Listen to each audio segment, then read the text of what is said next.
Moving on, Deputy President Professor Kithure Kindiki has called for dialogue between the Controller of Budget, Margaret Nyakango, and the governors over bursaries standoff. Speaking during the 26th session of the Intergovernmental Budget and Economic Council, IBEC, at his current residence, DP Kindiki said that there is no need for a back and forth between the two and instead urged them to resolve their differences, as reported tonight by Abdi Aziz Hashim.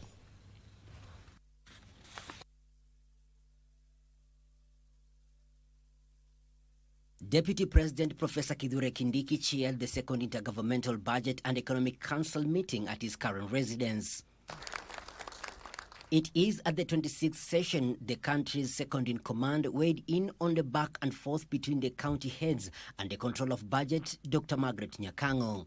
I know we have some differences of opinion around the issue of education support by county governments, which is part of today's agenda, and we, I'm sure, will find some consensus around the issue one way or the other.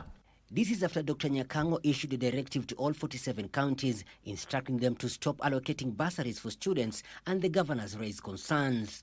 The directive stated that financial assistance for education falls under the purview of the national government, a position the governors have contested. We still have some outstanding issues around disbursement, and I think the National Treasury Cabinet Secretary will be briefing us on where we are on that one, so that we can again make sure that counties receive the funds they require to be able to carry out their functions.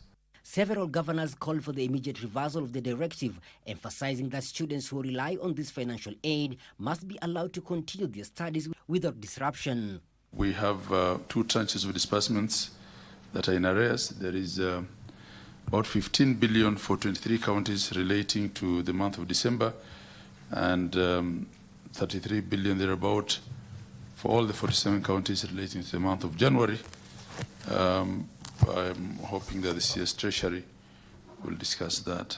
Council of Governors Chair Ahmed Abdullahi says counties are unable to disperse the bursary funds since the issuance of the circular by the Control of Budget. Issue of bursaries is also part of our agenda, because there are actually counties that have tried to disburse and have not been able to as a result of that circular. So we hope that we'll also have an agreement on that, which unlocks the funding for bursaries so that kids can go back to school. The agenda of the meeting was to address the revenue division of the financial year 2025-2026.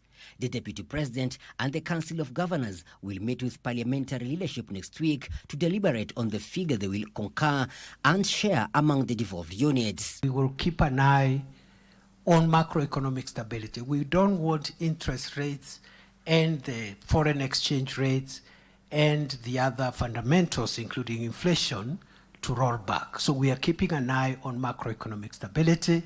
Michael Mondiga for Prime Edition.